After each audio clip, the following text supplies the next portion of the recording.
Okey, Assalamualaikum guys. Hari ni aku nak buat sedikit ulasan tentang perlawanan kelayakan pusingan ketiga AFC Champions League di antara pasukan Kedah dan FC Seoul, yang mana pasukan FC Seoul berjaya layak ke group stage AFC Champions League untuk season ACL 2020 dengan menang 4-1 kepada pasukan Kedah. Okey, ulasan yang aku nak buat ni merangkumi daripada kebaikan dan keburukan daripada pasukan Kedah sahaja. Aku tak mau bincang pasal FC Seoul. Sebab apa? Sebab dia pemenang kan. Lagipun video ni aku orang Kedah dan aku penyokong Kedah. Buat apa aku tiba-tiba nak masuk campur urusan FC Seoul kan. Tak salah nak buat, tapi aku tak ada data yang cukup baik untuk aku buat ulasan tentang FC Seoul tu. Okey, secara overallnya aku rasa Kedah bermain dengan bagus walaupun melakukan sedikit kesilapan kecil yang menyebabkan pasukan mereka kalah 4-1 pada perlawanan ni. Okey, mari kita selusuri ulasan yang aku nak buat ni dengan kita mulakan dengan kebaikan ataupun apa yang bagus tentang pasukan Kedah melawan dengan FC Seoul ni. Okey, yang pertama aku suka dan aku respect pada defensif disiplin. Apa-apa disiplin yang diterapkan oleh pertahanan Kedah dalam game menentang FC Seoul ni sangat-sangatlah bagus. Yang mana compact depa pressure depa right back dan left back Alif dan Rizal memainkan peranan yang bagus untuk barisan pertahanan Kedah. Yang tu yang pertama. Yang kedua, aku rasa player yang mencuri perhatian aku pada malam ni adalah player muda, iaitu player baru daripada UiTM FC, Zulkhairi Zulkifli, yang mana dia masuk ganti David Rolly sebab Rena Alves kena red card kan. Yang mana bagi aku Zulkhairi ni merupakan player masa depan Malaysia jugalah, bukan saja untuk Kedah. Sebab kita tengok macam mana dia boleh adapt dengan situasi, adapt dengan cuaca dekat sana, adapt dengan gaya permainan walaupun dimasukkan tengah-tengah game, minit baru 37 dimasukkan kan. Zulkhairi ni mampu untuk adapt dengan pasukan, gameplay, mampu untuk halang FC Seoul pos muan. Jadi aku rasa Zulkhairi ni merupakan future prospect untuk Kedah kan. Patut digilak lagi bakat dia. Yang ketiga bagi aku Syahrir Saari, keeper yang mana keeper pertama kali diturunkan untuk competitive game kan, menggantikan Ifwak Akmal. Aku rasa untuk man of the match Kedah malam ni adalah Syahrir Saari lah. Sebab dia banyak save bola one on one dan macam-macam lah. Daripada set piece dia save, macam-macam dia save. Aku respect lah dekat Syahrir Saari ni. Dia betul-betul berkeyakinan dan betul-betul bersemangat untuk rebut peluang menjadi keeper utama. Yang keempat, aku sangat respect kepada Badrul Bakhtiar, yang mana dia banyak membantu bahagian defensif dan bahagian attacking midfielder untuk lakukan attacking dan untuk bertahan. Aku rasa Bad ni overall dia kawal tengah bagus, cuma dia kurang support. Tak apa, yang tu kita bincang dalam kelemahan Kedah nanti lah. Ni untuk kebaikan.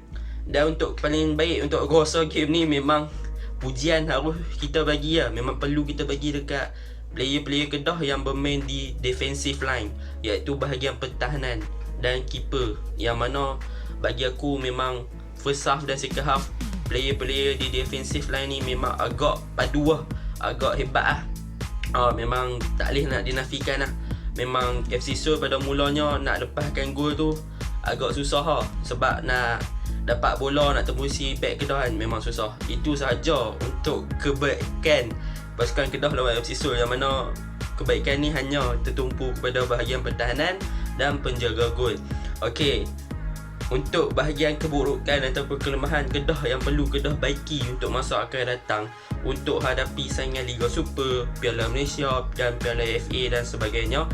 Antaranya yang pertama, Aidil Syahrin perlu bertegas dalam membentuk personality Renan Alves, yang mana bagi aku Renan Alves ni selalu menyebabkan pasukan Kedah berada dalam kesusahan.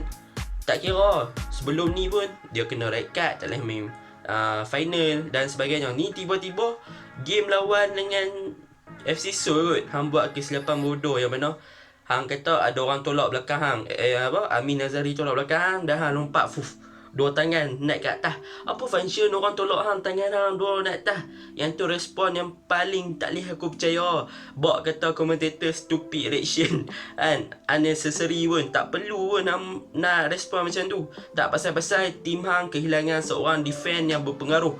Hang tu dah lah import hebat pula tu main defend. Tiba-tiba setiap kali perlawanan penting hang buat masalah. Hang tak boleh main final, boleh main pula hang bagi kena red card. Yang mana red card ni menyebabkan pasukan Kedah moral down yang mana untuk defensif, dan secara tak langsung bila mana player defend kena kad merah, dah lah lawan dengan FC Seoul yang mempunyai fast attacking, control position ball yang sangat-sangat hebat, yang boleh jaringkan gol dengan fast football, menyebabkan Aidil Syahrin kena ubah taktikal, kena bawa masuk player defend yang lain untuk gantikan tempat hang.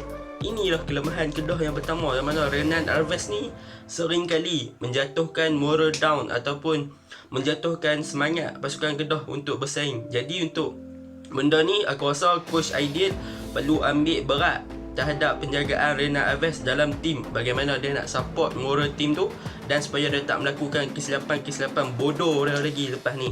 Okey, yang kedua, kelemahan Kedah yang perlu dibaiki adalah bahagian attacking midfielder ataupun midfielder untuk attacking. Tak kira lah bahagian Amin Nazari, Hadin ke belah sayap kanan dan sayap kiri, kurang compact di bahagian tengah dan kurang pressure untuk dapatkan bola, yang mana menyebabkan Kepoh dan Cipre tak ada ruang untuk attacking kan. So bagi aku attacking midfielder seperti Amin Nazari ni dia lack of vision dan kurang creativity untuk supply bola pada striker, yang mana sepatutnya kalau benda ni jadi, bak kata komentator tadi, Aidil Syahrin sepatutnya menumpukan perhatian untuk attack bola, attack kepada gawang lawan, bagaimana untuk mencari pemain tengah yang lebih bagus dalam ball control, berani untuk bawa bola ke depan dan sebagainya. Ni Aidil Syahrin menukarkan Hadin dengan Fayyad, tetapi mengekalkan Amin Nazari di dalam tim, yang mana Amin Nazari ni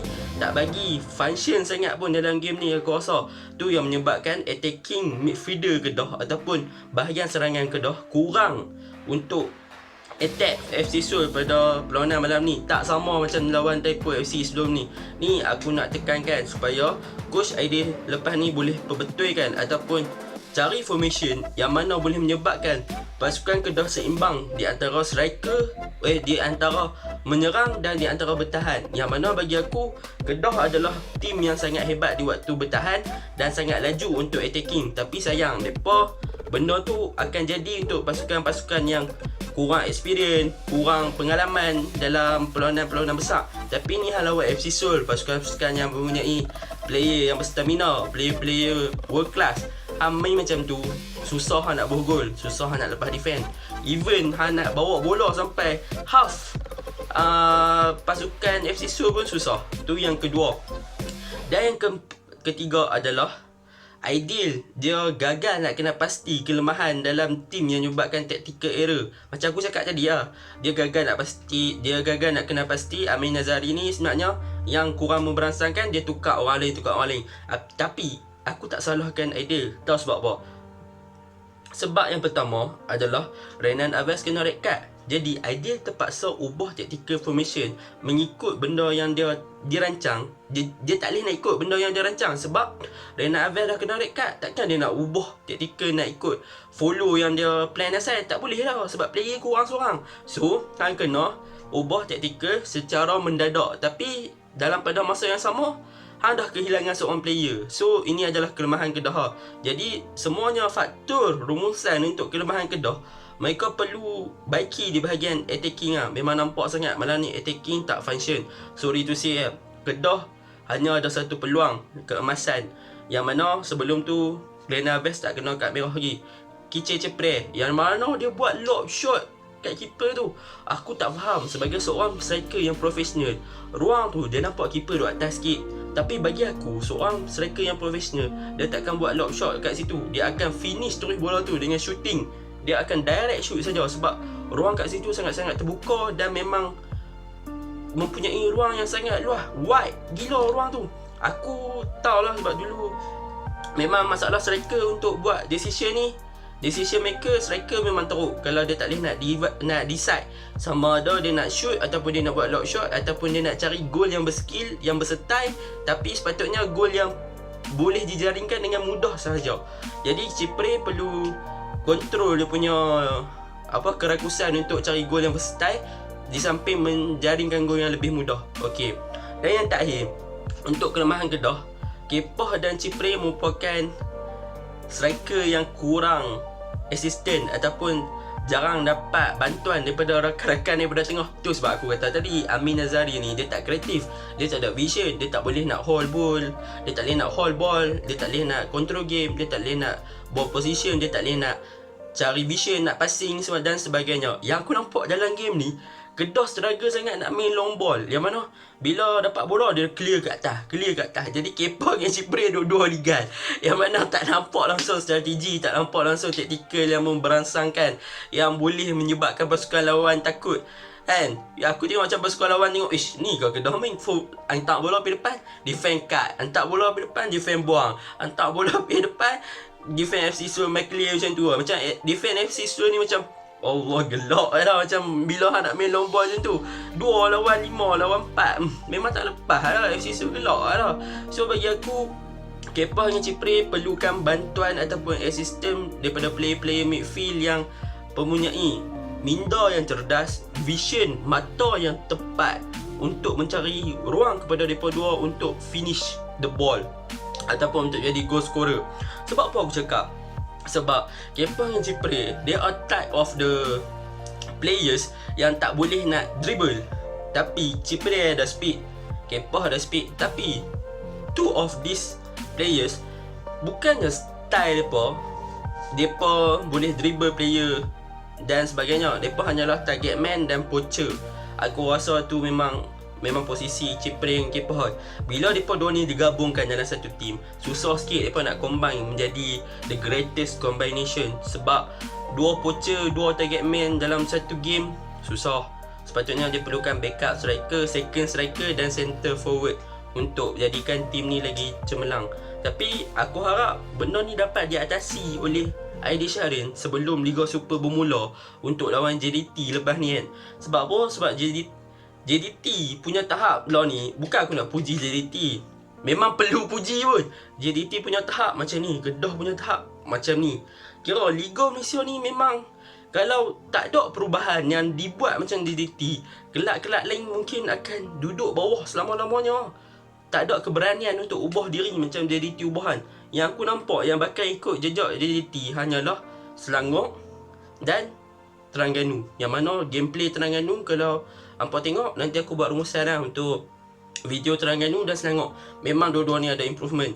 Kedah punya gameplay aku nampak still sama macam season lepas. Long ball, fast attacking, position ball tak ada. Cuma yang improve di bahagian defend.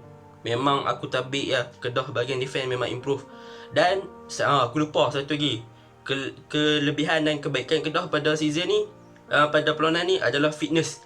Yang mana aku nampak improve gila. Player Kedah memang daripada segi fitness, daripada segi stamina memang padu. Aku tak boleh nak nafikan benda tu. Kedah dah dapat the right coach untuk coach fitness. Memang teruskan dengan coach fitness tu, yang mana mereka ambil daripada JDT 2 sebelum ni kan. So bagus lah untuk Kedah kekalkan momentum fitness dan stamina untuk teruskan bersaing dalam Liga-Liga Super lepas ni dan sebagainya. Okay, secara overall kesimpulannya, aku berpuas hati dengan prestasi Kedah buat masalah untuk bahagian pertahanan.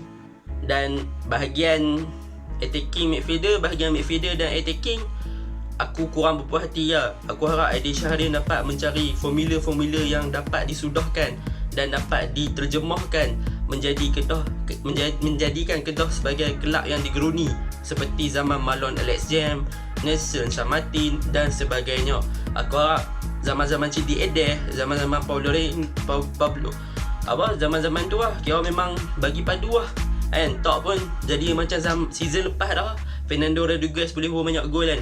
Sebab apa? Sebab dia ada Bowman backup dia. Walaupun Bowman tu nampak macam biasa-biasa, tapi sekurang-kurangnya dia lebih berbaloi daripada Amin Nazari punya gameplay lah bagi aku kan.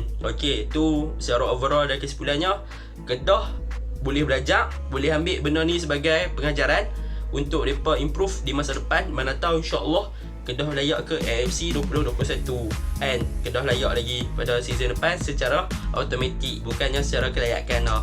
Aku harap benda ni Kedah belajar, sebab bila kita gagal tak semestinya kita gagal selama-lamanya. Kita kena improve setiap masa. Kadang-kadang kita ada kat atas, kadang-kadang kita ada kat bawah. Tapi jangan kita jadikan kekalahan hari ni sebagai tanda berakhirnya pasukan kita. Tak, kita kena ubah diri kita untuk jadi lebih baik.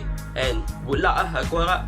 Dan untuk manajemen Kedah terbaik, sebab berjaya bawa Kedah layak ke kelayakan ketiga dan berjaya melatih Kedah, pasukan-pasukan Kedah untuk berada di tahap fitness dan stamina yang tinggi. Dan juga defensive line untuk coach memang padu aku tabik lah defensive line. Cuma perbaiki daripada segi serangan dan attacking. Yang tu je aku nak suruh Kedah improve.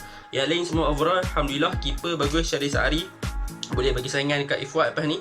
Itu saja video ku. Sekian, terima kasih. Harap hampa boleh komen, share, subscribe dan like. Dan apa-apa kat bawah. Itu saja. Sekian, terima kasih sebab sanggup tengok video ku.